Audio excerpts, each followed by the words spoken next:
My father stole my wife. I sued them both and destroyed their lives. Then karma hit them harder than I ever could.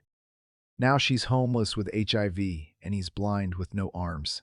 Throwaway account for obvious reasons. This is going to be long, and I mean really long, because there's 7 years of hell to unpack here.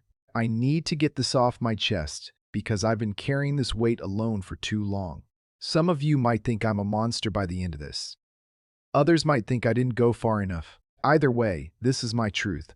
So yeah, my father took my wife on a secret beach getaway and I discovered their affair. I took them both to court and destroyed their lives. The karma that followed was beyond anything I could have imagined. My ex-wife got HIV from someone she had an affair with while she and my father were together, and my father got it too. Now my ex-wife is living under a bridge, lost everything, while my father got into an accident and lost his eyesight and both of his arms while dealing with the disease. Let me start from the beginning because context matters. I'm 39 now, but this story starts when I was 32. I had what I thought was the perfect life. I'd been married to my wife, Sarah, not her real name, for 8 years. We met in college, fell in love fast, and got married right after graduation. She was beautiful, charming, and everyone loved her. My dad, Richard, was 58 at the time, a successful real estate developer who'd been widowed for 5 years after my mom passed from cancer. Sarah and I had a good life. I worked in software engineering, made decent money, and we just bought our dream house in the suburbs. No kids yet. We were waiting until we were ready. Spoiler alert, thank God we never had kids. My relationship with my dad was solid.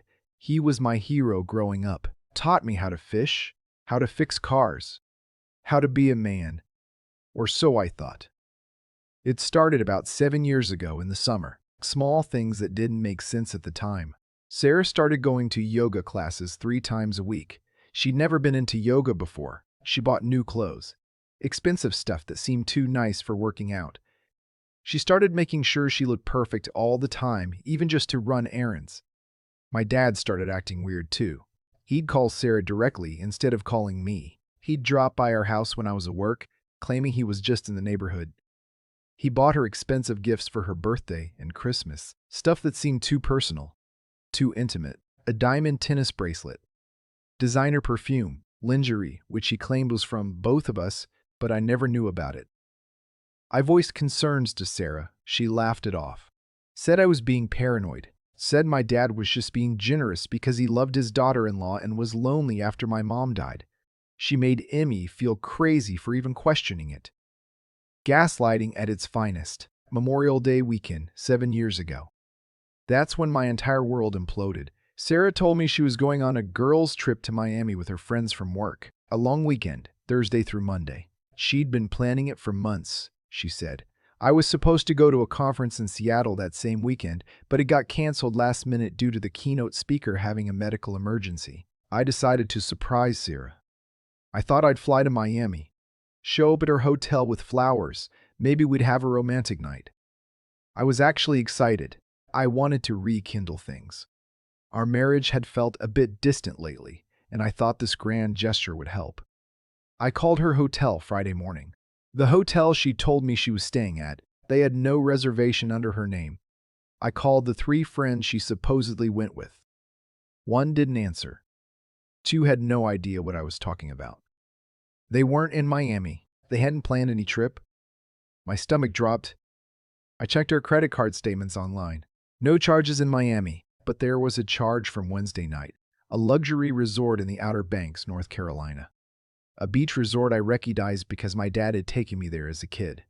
His favorite place. I called my dad. Straight to voicemail.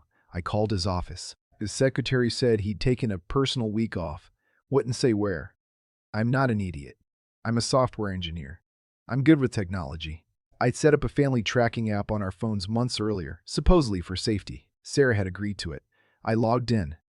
Sarah's phone was in the Outer Banks. Same town as that resort charge. I got in my car and drove. 6 hours, straight through. I didn't stop except for gas. My hands were shaking the entire time. I kept telling myself there had to be an explanation. Maybe it was a coincidence. Maybe she was there with her friends and just lied about which beach. Maybe my dad happened to be at the same resort. Maybe. I got to the resort around 3 p.m. on Friday. It was one of those boutique luxury places. Private beach, bungalows, super romantic, the kind of place you take your wife for an anniversary, or apparently, the kind of place you take your son's wife when you're fucking her behind his back. I gave the front desk a story about surprising my wife for our anniversary. The young woman at the desk smiled, thought it was sweet, and told me which bungalow Mrs. Sarah last name was in. Bungalow 7, Ocean View. I walked down the path. It was beautiful. Palm trees, the sound of waves, perfect weather. It should have been romantic. Instead, I felt like I was walking to my own execution. I stood outside Bungalow 7 for a full 5 minutes. Frozen. Part of me wanted to run back to my car and pretend I'd never come. But I'd come too far. I needed to know. I knocked. No answer. I could hear music inside, some jazz station. I knocked again, harder. Housekeeping, I called out. No, thank you. Sarah's voice, cheerful, relaxed. We're good. I tried the door. Unlocked. I pushed it open. I've tried to block out what I saw next, but it's burned into my brain forever. The bungalow was beautiful. King bed with white linens, champagne bucket, rose petals. Romantic as hell. And on that bed, my wife and my father, naked. His hands on her on him. They didn't even notice me at first. They were too into each other. I stood there for what felt like an eternity but was probably 5 seconds. Then Sarah looked up. Her eyes went wide.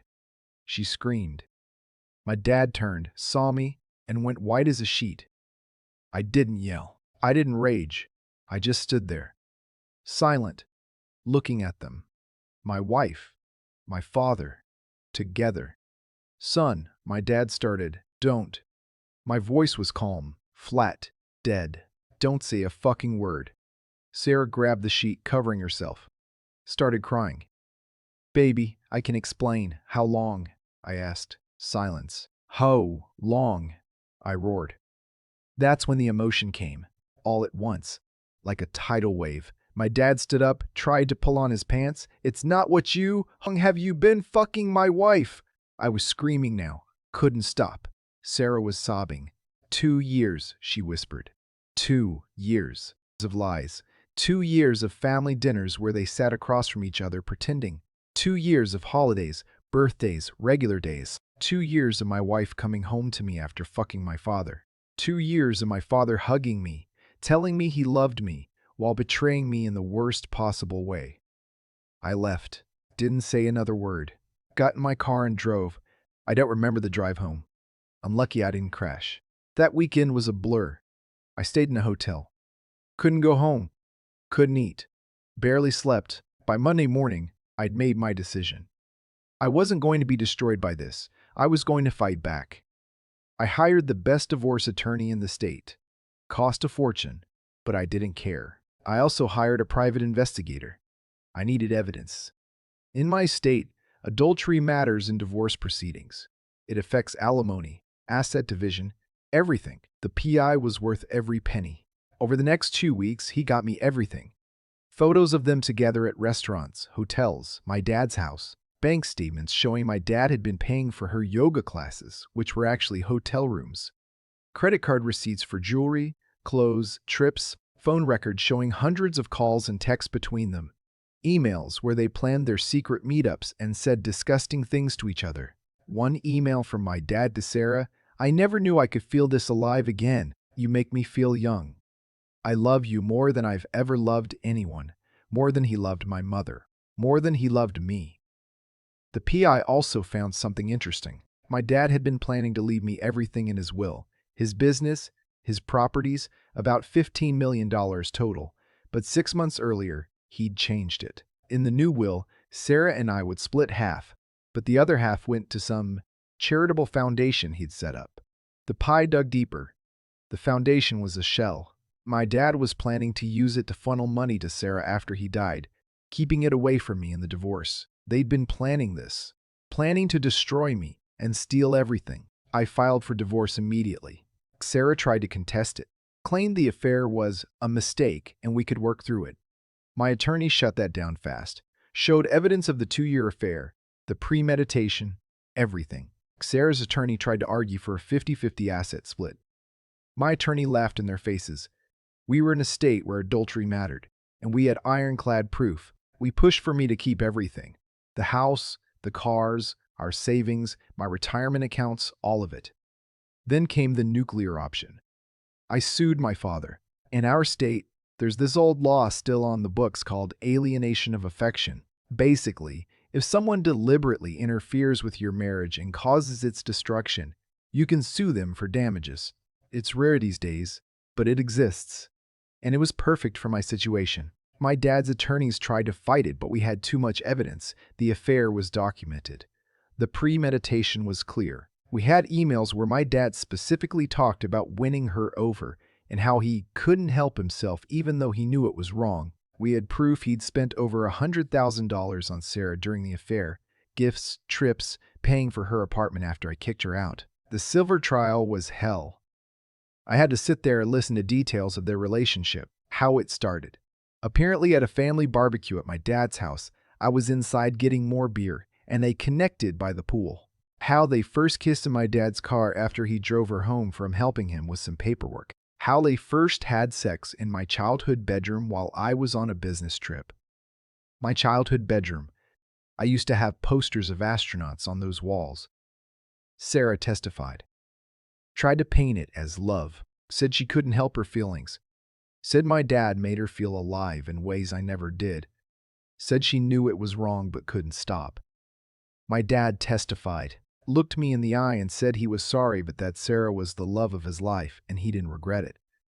Said that after my mom died, he was empty and Sarah filled that void. Said he hoped one day I could forgive him. I wanted to vomit. The divorce was finalized first. I got everything. The house, the cars, all our savings, about $300,000. My retirement accounts, another $200,000. Sarah got nothing. She tried to appeal, lost. She walked away with literally nothing but her personal belongings and her car, which was almost paid off, so she got stuck with the last $5,000 in payments. The alienation of affection suit took longer, almost a year, but we won. The jury awarded me $5 million in damages from my father. His attorneys tried to appeal. Lost. $5 million. It didn't even come close to compensating for what I'd lost, but it felt good. It felt like justice. But here's where the story gets darker, and where the real karma begins. To pay the $5 million judgment, my dad had to liquidate assets. He sold properties, drained his retirement accounts, took out loans against his business. It financially crippled him. His business started failing. Turns out when word got out about the affair with his son's wife, a lot of his clients didn't want to work with him anymore. Small town, small business community. Reputation matters. Sarah couldn't find work. She'd been a marketing manager at a small firm, but they fired her when the affair came out. Probably not legal, but she didn't have money to sue. She couldn't find another job. Turns out in our industry, everyone knows everyone. She was blacklisted. She moved in with my dad. They tried to make it work, I guess. The love of their lives, or whatever bullshit they told themselves. But then, about a year after the divorce was finalized, Sarah got sick. Really sick. Constant fatigue, night sweats, swollen lymph nodes. She went to the doctor, ran tests. HIV positive. She called me, hysterical. I didn't answer. She left a voicemail. I'm so sorry, she sobbed. I'm so sorry. I made a mistake. I got tested and I'm positive. Please, you need to get tested. Please. I'd already been tested multiple times since the separation just to be safe. Negative, thank God. We hadn't had sex in the last 6 months of our marriage. Now I know why. She was too busy with my dad. And I'd always used protection anyway because she'd gone off birth control claiming it messed with her hormones. But my dad, he wasn't so lucky. Turns out Sarah had been having another affair. While she was with my dad, after our divorce, she'd been sleeping with some guy she met at a bar. Multiple guys, actually. My dad found out when he got tested after Sarah's diagnosis. He was positive too. The look on my dad's face when I ran into him at the grocery store a few months later, I almost felt sorry for him. Almost.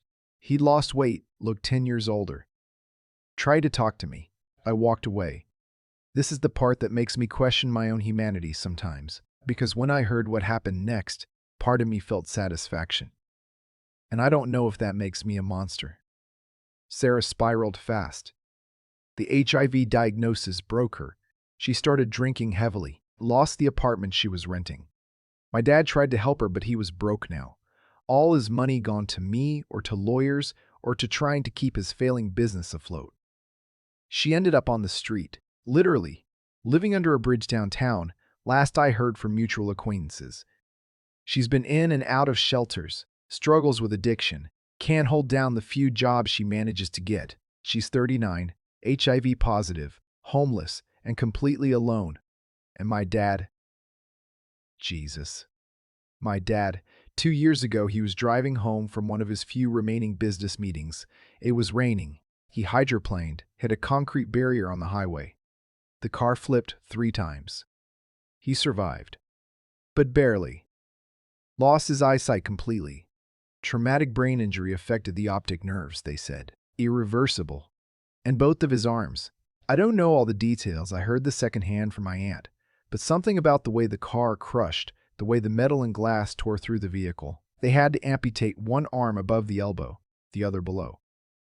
Emergency amputation to save his life. So now my dad is 65, blind, has no arms, is HIV positive, and is completely dependent on caregivers. He's in a state-run facility because he can't afford private care.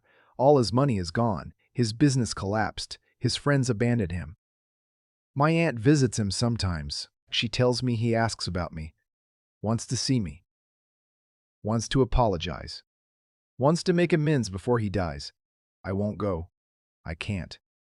Some betrayals are unforgivable. It's been 7 years since that day at the beach. 7 years since my life exploded. I'm doing okay. Therapy helped. A lot of therapy.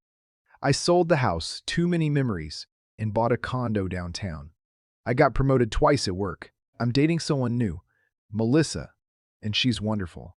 She knows everything about my past and doesn't judge me for it.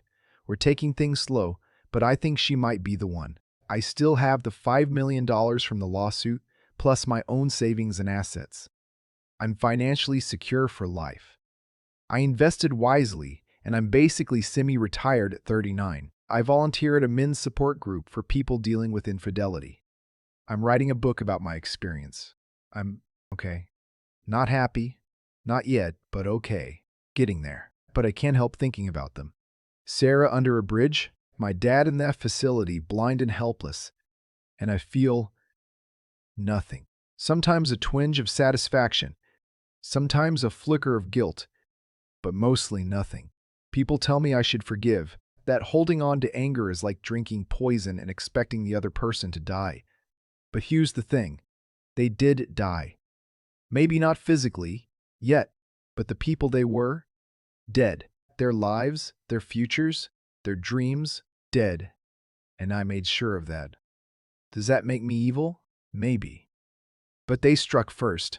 They took my trust, my love, my family, and they shattered it all for their own selfish pleasure. I just made sure they paid the price. Since I posted this initially a few hours ago, my inbox has exploded.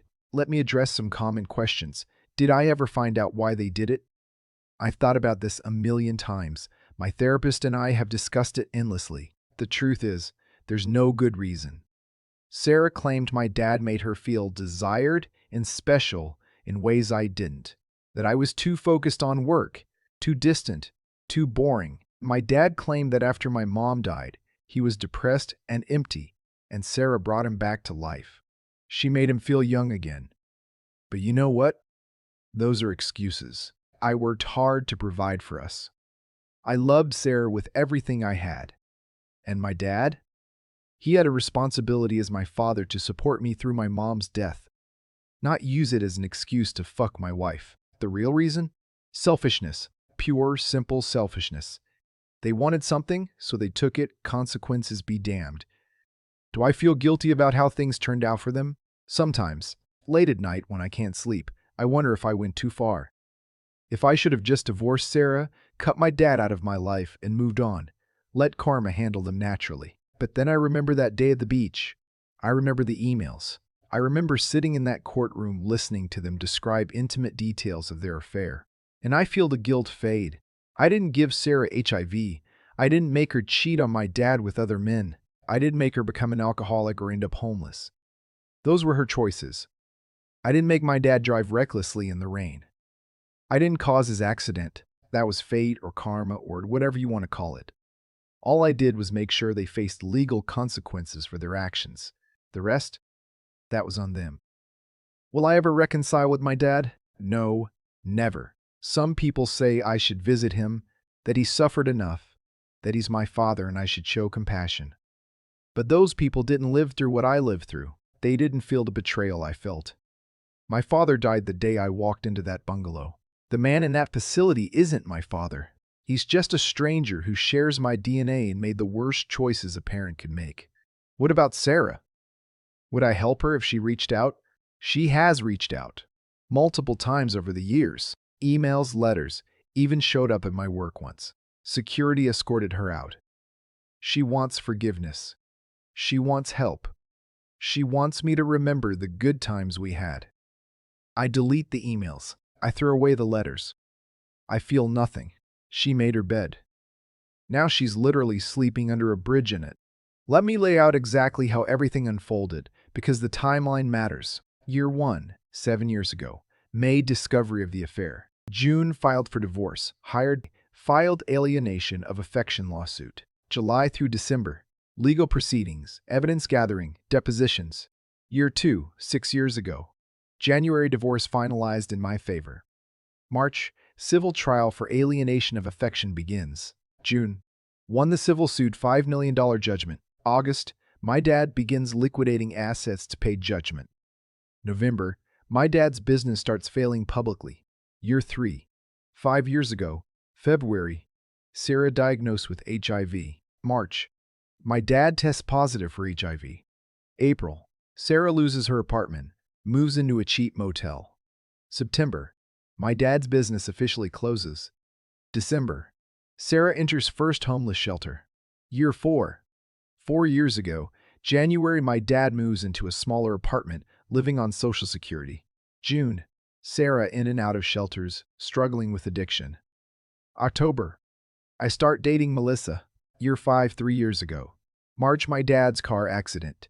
April, amputations and loss of sight confirmed permanent. May, my dad moved to state care facility. Throughout year, Sarah's situation worsens, fully homeless. Year 6, 2 years ago. Relatively quiet year. I focused on therapy and healing. Started writing my book. Sarah arrested twice for minor offenses. Trespassing, public intoxication. Year 7, last year to present. I'm doing well. Life is stable. Sarah still homeless, health declining. My dad still in facility, asking for me through relatives. I refuse all contact with both of them. People have asked about the legal aspects, because apparently some of you are going through similar situations. I'm sorry, I wouldn't wish this on anyone. The divorce was relatively straightforward because we had a prenup that I had insisted on before marriage, thank God. The prenup stated that in case of infidelity with proof, the faithful spouse retained all marital assets. Sarah's lawyer tried to argue the prenup was invalid, but our evidence was ironclad. The alienation of affection lawsuit was trickier.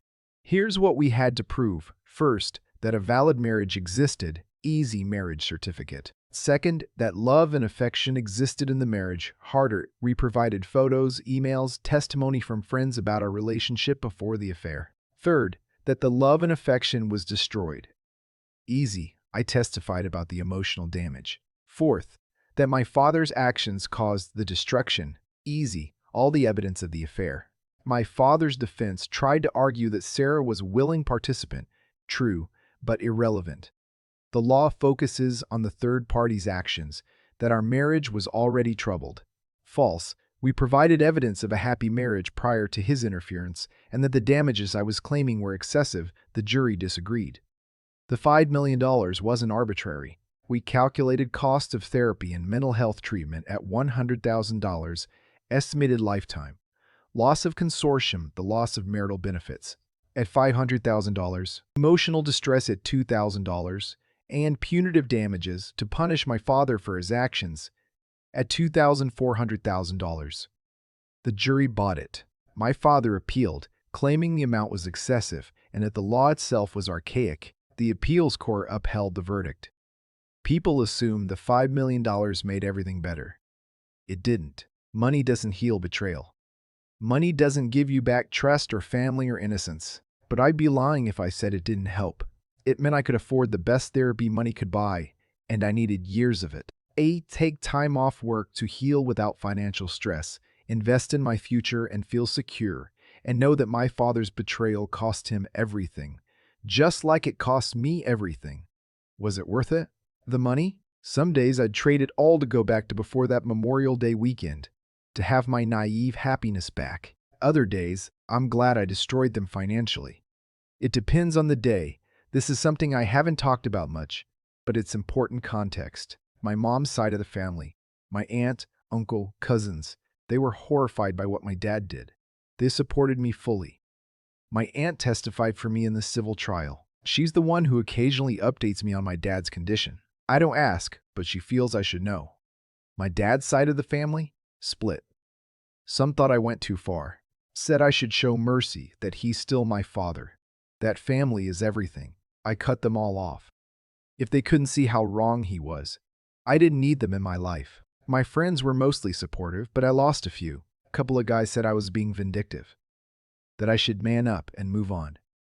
Those guys are no longer my friends. One of them even said, "At least he didn't hit you."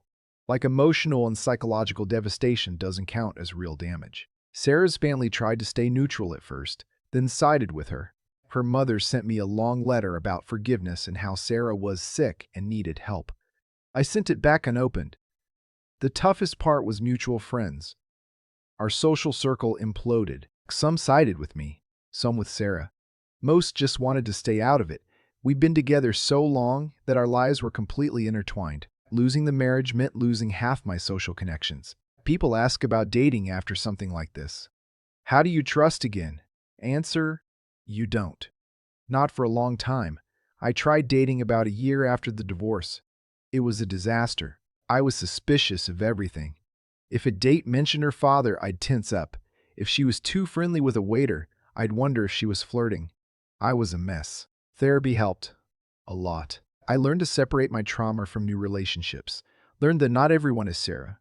Not everyone will betray me. Melissa was the first person I truly opened up to. We met at a charity event 2 years ago. She'd been through her own trauma. Her ex-fiancé had stolen money from her and disappeared. We bonded over our shared experiences of betrayal. I told her everything on our third date, laid it all out. Expected her to run. She didn't. She held my hand and said, "That's horrific, I'm so sorry. But that was them, not you. And definitely not me." We've been together ever since. She's patient with my trust issues. Transparent about everything, never does anything that might trigger my paranoia. And slowly, painfully slowly, I'm trust again. I want to talk about this because I think it's important. Men especially don't talk about mental health enough. After the discovery, I fell apart completely. I couldn't eat, couldn't sleep, couldn't focus at work. I lost 30 pounds in 2 months. I had panic attacks, night terrors. I'd wake up in the middle of the night, convinced I could still hear Sarah and my dad together. I thought about suicide. A lot. Had a plan and everything, sat in my car in the garage one night with the engine running. The only thing that stopped me was thinking about how they'd win if I died. They'd destroyed enough of my life. I wasn't giving them the satisfaction of destroying all of it. I started therapy immediately. Twice a week at first, then once a week for years. EMDR therapy for the PTSD. Cognitive behavioral therapy for the intrusive thoughts. Group therapy for men dealing with infidelity. I was diagnosed with complex PTSD, severe depression, and anxiety. I went on medication for a while. Antidepressants, anti-anxiety meds, sleep aids. I hated being on them, hated feeling dependent on chemicals to function. But they helped. They kept me alive long enough to start healing naturally. I still have bad days. Days where I'm at the world. Days where I wonder what I did wrong. Days where I fantasize about confronting them one more time. But those days are fewer now. Farther apart. Several people have asked about this. Yes, I'm writing a book about my experience.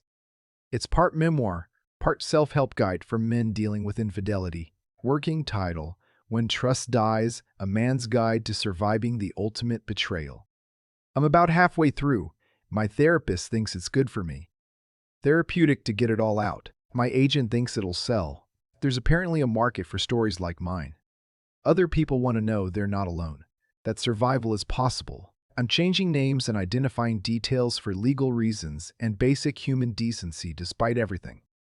But the core story is all there. Some readers might even recognize it. The case got some media attention at the time, though I managed to keep my name mostly out of it. If there's anything positive that came from this nightmare, it's the lessons I learned. Painful lessons, but important ones. Trust your gut. I had red flags for months and ignored them. I let Sarah gaslight me into thinking I was paranoid. Never again. Blood doesn't mean loyalty.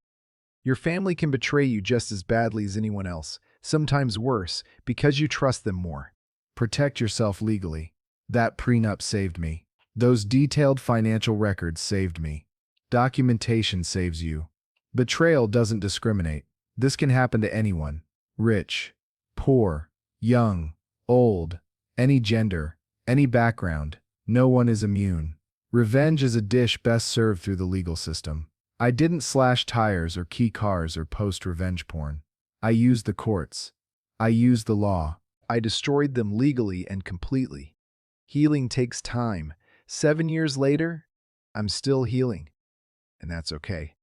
There's no timeline for recovery from trauma. Some people are just broken. Sarah and my father are broken people who made broken choices. That's not my fault. That's not my burden to carry. You can survive anything, even when you want to die. Even when you think you can't go on, you can. You're stronger than you know. People want me to have closure. They want this story to have a neat ending where I've moved on and forgiven and found peace. I haven't. I don't know if I ever will. Do I still hate them? Yes. Every day. The hate has quieted from a roar to a whisper, but it's still there. Do I wish things had ended differently? Sometimes. If my father had just died in that crash, I think I'd feel cleaner about it. If Sarah had gotten help and turned her life around, maybe I'd feel less guilty. But they're both in this limbo, alive but destroyed, and I don't know how to feel about it. Do I think about them? Yes. More than I want to admit. I drive past that bridge sometimes, the one where Sarah supposedly stays. I never stop, never look too closely. But I know she's there somewhere. And part of me wonders what she looks like now, if she thinks about me. If she regrets it, will I ever forgive them? I don't think so. Forgiveness feels like letting them off the hook. Forgiveness feels like saying what you did was okay. And it wasn't okay. It will never be okay. I've gotten a lot of messages from people dealing with infidelity. Some from men whose wives cheated. Some from women whose husbands cheated. Some involving family betrayals like mine. A few involving alienation of affection situations. Here's what I tell them. First, breathe. I know it feels like you're drowning. I know it feels like your world is ending. It's not. You're going to survive this. Second, document everything. Every text, every email, every receipt, every photo. You think you won't need it. You will. The courts need evidence. Your lawyer needs evidence. You will need evidence. Third, lawyer up immediately. Don't try to handle this yourself. Don't try to be fair or amicable. Betrayal doesn't deserve fairness. Get the best attorney you can afford. Fourth, protect your assets. Freeze joint accounts. Change passwords. Secure important documents.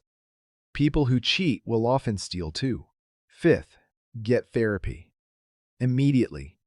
This isn't something you can tough out alone.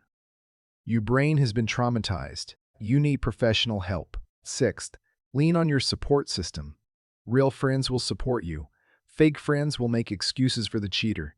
This is how you know who's real. Seventh, take care of your physical health. Eat, even when you don't want to. Sleep, even if you need medication. Exercise, even if it's just a short walk. Your body needs strength for this fight. Eighth, don't make permanent decisions based on temporary emotions. I almost killed myself. I'm glad I didn't. Give yourself time. Ninth, understand that justice and healing are different things. Legal victory might not make you feel better. It certainly didn't fix me. But it helps. It matters. 10th, know that you're not alone. Thousands of people go through this every day. We're a club nobody wants to join, but we're here for each other. I need to be honest about some things that make me uncomfortable. I'm glad they're suffering. There. I said it. I know it makes me sound vindictive and cruel. But when I think about Sarah under that bridge, or my dad blind and helpless, part of me smiles. Is that wrong? Probably. Do I care? Not really. I sometimes wish my dad had died in that accident. It would be cleaner, easier. I wouldn't have relatives asking me to visit him. I wouldn't have this lingering guilt about refusing to see him. Death would be final. I've looked for Sarah. Not to help her. Just to see. I've driven around downtown looking for her. Never found her, or maybe I have and didn't recognize her. Part of me wants to see how far she's fallen. I don't think I'll ever fully trust anyone again. Not even Melissa, as wonderful as she is. There's always a voice in the back of my head saying, Sarah seemed trustworthy too. It's not fair to Melissa, but it's my reality. I sometimes wonder if I could have prevented this. If I'd been more attentive, more romantic, more something. My therapist says this is a common trauma response, that I'm not responsible for their choices. But the wondering doesn't stop. I've fantasized about confronting them one last time, about going to that bridge or that facility and telling them exactly what I think of them, about making sure they know I'm thriving while they're dying. I never do it, but the fantasy persists. I don't know if I want kids anymore. The idea of bringing a child into a world where this kind of betrayal is possible terrifies me. What if I become my father? What if I become Sarah? What if I pass this trauma to my children? Holy shit, this blew up. I've gotten hundreds of messages, some supportive, some calling me a monster, some sharing their own stories. I'm trying to respond to as many as I can. A few people have asked if this is real. Yes, it is. I'm not going to provide identifying details for obvious legal and privacy reasons, but this happened. This is my life. Some people think I'm an asshole for refusing to help Sarah or visit my dad. Maybe I am. But I'm an asshole who's protecting his own mental health. I'm an asshole who refuses to let his abusers back into his life. If that makes me the villain in someone else's story, so be it. One person asked what I'd say to Sarah or my dad if I could say anything without consequences. Here's what I'd say. To Sarah, you threw away 8 years of marriage, a man who loved you and a stable life, because my father made you feel special. You made your choice. You chose dick over decency. You chose excitement over stability. You chose betrayal over love. And now you're living with those choices. I hope it was worth it. I hope those 2 years of sneaking around and lying and fucking my father were the best years of your life, because they cost you everything else. To my father, you were my hero. You taught me how to be a man, and then you showed me that men can be monsters. You destroyed your son for a woman young enough to be your daughter. You threw away our relationship, your reputation, your business, your fortune, all for what? 2 years of affair sex? Was it worth it, Dad? Was she worth losing your son? I hope when you're lying in that bed, blind and helpless, you think about me. I hope you remember what you had and what you threw away. I hope you die knowing that I'll never forgive you. But I won't say those things, because saying them would require seeing them, and seeing them would require reopening wounds that are barely healed. I don't know. I really don't. Maybe Sarah will get her act together. Maybe she'll get into a program, get clean, get stable. Maybe she'll rebuild her life. I doubt it, but it's possible. Maybe my dad will die soon. He's 65, HIV positive, disabled, depressed. The odds aren't in his favor. When he dies, I don't know if I'll go to the funeral. I don't know if I'll feel anything. Maybe I'll finish my book and it'll help someone. Maybe it'll just be a cheap cash grab on my trauma. I don't know. Maybe Melissa and I will get married. Maybe I'll finally feel safe enough to take that risk again. Maybe we'll have kids, and I'll be a better father than mine was. Maybe I'll fuck it up just as badly. Maybe someday I'll feel peace. Maybe the anger will fade completely, and I'll just feel nothing. Indifference. Maybe that's what healing looks like. Or maybe I'll carry this forever. Maybe in another 7 years I'll still be thinking about that day at the beach. Maybe I'll be 90 years old and still angry. Maybe some wounds never fully heal. I don't have the answers. I'm just trying to survive one day at a time. Someone in the comments said, the best revenge is living well. They're right. Every day I wake up in my nice condo, go to my good job, spend time with my wonderful girlfriend. I'm winning. Every day they wake up in misery. I'm winning. But revenge isn't just about winning. It's about justice. It's about consequences. It's about making sure that people who do terrible things don't just walk away unscathed. Did I go too far? Maybe. Probably. I don't know. Do I regret it? No. Not even a little bit. Would I do it again? In a heartbeat. Because at the end of the day, they struck first. They destroyed my life. I just made sure they couldn't destroy anyone else's. And if that makes me a bad person, then I guess I'm a bad person. But I'm a bad person who sleeps soundly at night while his enemies suffer. And honestly, that's good enough for me. Thanks for reading, Reddit. Thanks for the support, and even the criticism. It helps to see different perspectives. Thanks for reminding me that I'm not alone in this. And to anyone dealing with betrayal right now, you'll survive this. It won't feel like it, but you will. And someday, somehow, you'll find a way to be okay again. I promise. Stay strong. Get a lawyer. Document everything. And remember, revenge is a dish best served through a competent legal team. Peace out. Edit 1. Wow, gold already? Thank you, kind stranger. Donating the Reddit coins to a men's mental health charity. Edit 2. To everyone asking about the book, it's not published yet. Still writing. I'll post updates when it's available. Edit 3. Stop asking me to reveal who they are or where they live. I'm not doing that. This is about my healing, not about doxing them. Edit 4. Yes, I'm in therapy. No, I don't need your armchair psychology. I appreciate the concern, but I have professionals helping me. Edit 5. To the person who messaged me saying they're my father, you're not. Stop. This isn't funny. Edit 6. Final edit. Because this is exhausting, I'm turning off notifications for this post. I'll check back periodically, but I can't respond to everyone. Thank you all for the overwhelming response. It means more than you know.